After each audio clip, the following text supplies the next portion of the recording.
ಬೆಂಗಳೂರಿನಲ್ಲಿ ಮೂರನೇ ಮ್ಯಾಚ್ ಅನ್ನು ಆಡೋಕೆ ರೆಡಿಯಾಗಿರುವಂತ ಆರ್ಸಿಬಿಗೆ ಚಿನ್ನಸ್ವಾಮಿಯೇ ಸವಾಲಾಗುವಂತ ಟೆನ್ಷನ್ ಇದೆ. ಸತತ 2 ಪಂದ್ಯಗಳನ್ನು ಸೋತಿದ್ದು ಮೂರನೇ ಮ್ಯಾಚ್ನಲ್ಲಾದರೂ ಕೂಡ ಗೆಲ್ಲಲೇಬೇಕಾದಂತ ಒತ್ತಡಕ್ಕೆ ಸಿಲುಕಿದ್ದಾರೆ. ಅದೆಲ್ಲಕ್ಕಿಂತ ಹೆಚ್ಚಾಗಿ ಪಂದ್ಯವೇ ರದ್ದಾಗುವಂತ ಆತಂಕ ಶುರುವಾಗಿದೆ.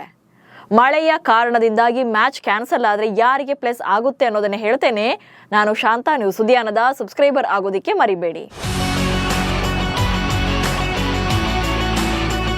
ಜೈಪುರದಲ್ಲಿ ರಾಜಸ್ಥಾನ ರಾಯಲ್ಸ್ ವಿರುದ್ಧ ಗೆದ್ದಿರುವಂತ ರಾಯಲ್ ಚಾಲೆಂಜರ್ಸ್ ಬೆಂಗಳೂರು ಇದೀಗ ಚಿನ್ನಸ್ವಾಮಿಯಲ್ಲಿ ಮತ್ತೊಂದು ಪಂದ್ಯ ಆಡೋಕೆ ರೆಡಿಯಾಗಿದೆ.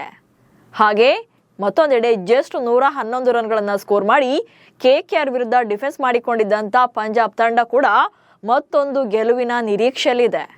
IPL 2025ರ 34ನೇ ಪಂದ್ಯದಲ್ಲಿ ಉಭಯ ತಂಡಗಳು ಎದುರು ಬದಲಾಗ್ತಾ ಇವೆ.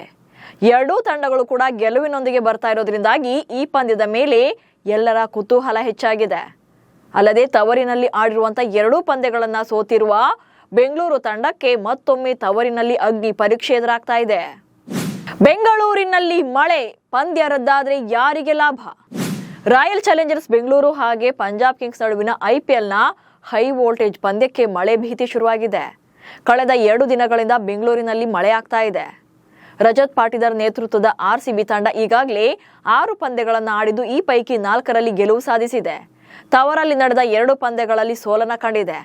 ಇನ್ನು ಪಂಜಾಬ್ ಕೂಡ 6 ಪಂದ್ಯಗಳನ್ನು ಆಡಿದ್ದು ಅವರು ಕೂಡ 4 ಮ್ಯಾಚ್ಗಳನ್ನು ಗೆದ್ದುಕೊಂಡಿದ್ದಾರೆ. 2 ಮ್ಯಾಚ್ಗಳಲ್ಲಿ ಸೋಲನ್ನ ಕಂಡಿದ್ದಾರೆ.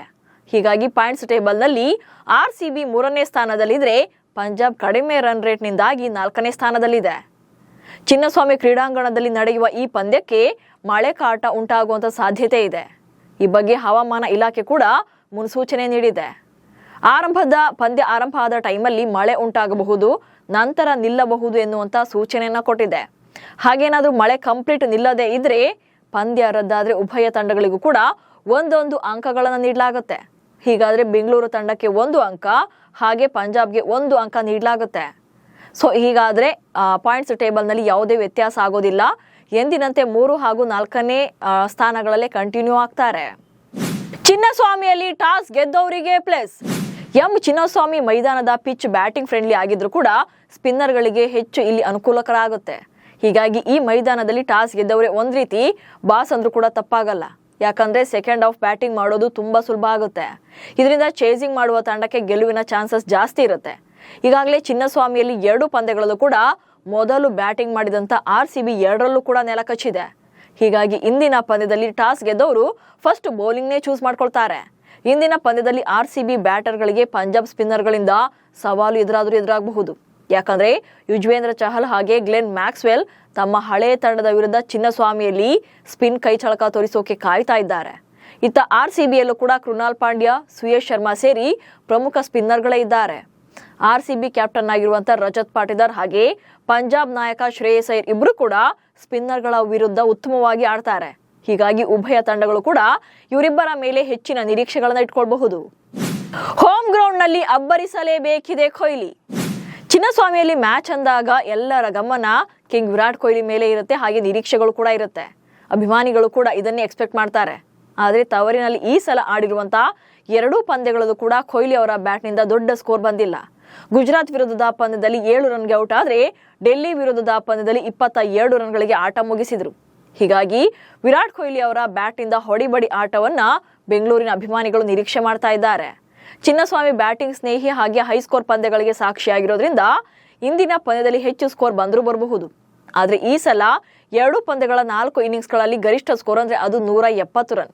ಹೀಗಾಗಿ RCB ಪಂಜಾಬ್ ಪಂದ್ಯದಲ್ಲಿ ಪಿಚ್ ಹೇಗೆ ವರ್ತಿಸುತ್ತೆ ಅನ್ನೋ ಕ್ಯೂರಿಯಾಸಿಟಿ ಕೂಡ ಇದೆ. RCB ಹಾಗೆ ಪಂಜಾಬ್ ಕಿಂಗ್ಸ್ ಈ 2 ತಂಡಗಳು ತುಂಬಾನೇ ಸ್ಟ್ರಾಂಗ್ ಆಗಿದ್ದು ಕಳೆದ ಪಂದ್ಯದಲ್ಲಿ ಬಲಿಷ್ಠ ತಂಡಗಳನ್ನು ಸೋಲಿಸಿವೆ.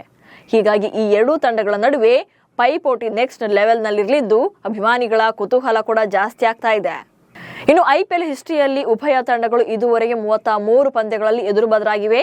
ಇದರಲ್ಲಿ ಬೆಂಗಳೂರು ತಂಡ 16 ಬಾರಿ ಗೆಲುವನ್ನ ಕಂಡಿದೆ. ಪಂಜಾಬ್ ತಂಡ 17 ಪಂದ್ಯಗಳಲ್ಲಿ ಗೆಲುವನ್ನ ಸಾಧಿಸಿದೆ. ಈ ತಂಡಗಳ ನಡುವಿನ ಕೊನೆಯ 5 ಪಂದ್ಯಗಳಲ್ಲಿ RCB 3 ಪಂದ್ಯಗಳನ್ನ ಗೆದ್ದುಕೊಂಡಿದ್ರೆ ಪಂಜಾಬ್ ತಂಡ 2 ಸಲ ಗೆಲುವನ್ನ ಸಾಧಿಸಿದೆ. ಇನ್ನು ಪಂಜಾಬ್ ವಿರುದ್ಧ RCB 241 ರನ್ ಬಾರಿಸಿದ್ದು ಇದುವರೆಗಿನ ಹೈಯೆಸ್ಟ್ ಸ್ಕೋರ್ ಆಗಿದೆ. ಹಾಗೆ 84 ಸ್ಕೋರ್ ಕನಿಷ್ಠ ಸ್ಕೋರ್ ಆಗಿದೆ.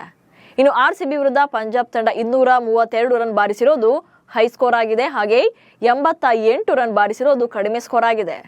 ಒಟ್ನಲ್ಲಿ ಚೊಚ್ಚಲ ಟ್ರೋಫಿಯ ನಿರೀಕ್ಷೆಯಲ್ಲಿರುವಂತಹ ಎರಡೂ ತಂಡಗಳು ಈ ಸೀಸನ್ ನಲ್ಲಿ ಮೊದಲ ಬಾರಿಗೆ ಮುಖಾಮುಖಿ ಆಗ್ತಾ ಇದ್ದಾರೆ. ಈ ಸಲ ಬಲಿಷ್ಠ ಪಡೆಯನ್ನೇ ಹೊಂದಿರೋದ್ರಿಂದ ಹೈ ವೋಲ್ಟೇಜ್ ಫೈಟ್ ನಡೆಯೋದಂತೂ ಪಕ್ಕಾ. ನಮಸ್ಕಾರ.